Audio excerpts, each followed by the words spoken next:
এজন পেচেণ্টে ফোন কৰি ক'লে যে মোক তেওঁ এটেণ্ডেণ্টে ফোন কৰিছিলে যে পেচেণ্টজনৰ এভিএন ডিজিজ হৈছে বুলি ক'লে। তো তেওঁক মই সুধিলোঁ নি এভিএন ক'লে হয়। তাৰপাছত যেতিয়া পেচেণ্টজন মোৰ ওচৰলৈ আহিলে মই ডায়েগনচিছ কৰিলোঁ, তেতিয়া এখন বিপৰীত ছবি দেখিবলৈ পালোঁ যে আচলতে পেচেণ্টজনৰ নি লিগামেণ্ট ইঞ্জুৰিহে হৈছিলে। পেচেণ্টজন পৰিছিলে, পৰি পেলাই লিগামেণ্টত টিয়াৰ হৈছিলে গ্ৰেড 1 বা 2। তো তাৰপাছত লিগামেণ্ট ইঞ্জুৰি। এতিয়া পেচেণ্টবিলাকৰ মাজত বা এটেণ্ডেণ্টৰ মাজত যাতে এই বস্তুটো যাতে ভুল নাযায়, এভিএন, লিগামেণ্ট আৰু আৰ্থ্ৰাইটিছ নি জইণ্ট এই তিনিটা কমপ্লিট বেলেগ বেলেগ। এভাস্কুলাৰ নেক্ৰ'ছিছ হৈছে এভিএন, অষ্টিঅ'আৰ্থ্ৰাইটিছ আৰু লিগামেণ্ট। অষ্টিঅ'আৰ্থ্ৰাইটিছ 2 টাইপ, প্ৰাইমেৰী আৰ্থ্ৰাইটিছ আৰু ছেকেণ্ডেৰী।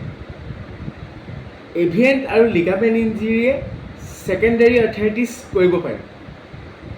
প্ৰাইমেৰী আৰ্থ্ৰাইটিছো বেলেগ, যেনে জইণ্ট স্পেচ হোৱা, ৱেৰ বা টিয়াৰ হোৱা বা অভাৰৱেট প্ৰাইমেৰী আৰ্থ্ৰাইটিছ কৰে। আৰু ছেকেণ্ডেৰী আৰ্থ্ৰাইটিছ হৈছে যিবিলাকে আৰ্থ্ৰাইটিছ হোৱাত সহায় কৰে। ধৰক পৰিলে, এক্সিডেণ্ট হ'লে, এভিএন হ'লে, লিগামেণ্ট ইঞ্জুৰি হ'লে তাৰপৰা আৰ্থ্ৰাইটিছলৈ যাব পাৰে।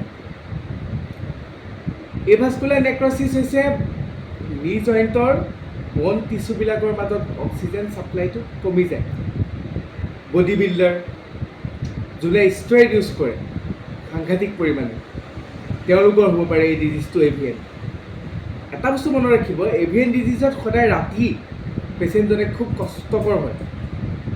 যেনে ৰাতি যিকোনো এক্টিভিটি কৰিবলৈ টান হৈ যায়, আঁঠু ফুলি যায়, খুব বিষ হয়।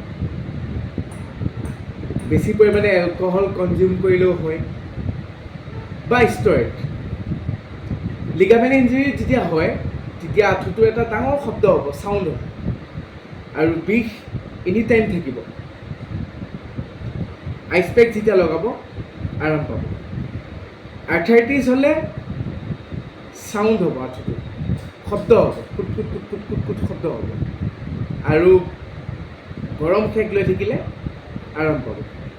গতিকে এটা বস্তুৱে মনত ৰাখিব, এভিএন, আৰ্থ্ৰাইটিছ আৰু লিগামেণ্ট এই তিনিটা বেলেগ বস্তু। কিন্তু ছেকেণ্ডেৰী আৰ্থ্ৰাইটিছ সহায় কৰা হৈছে এভিএন আৰু লিগামেণ্ট ইঞ্জুৰি।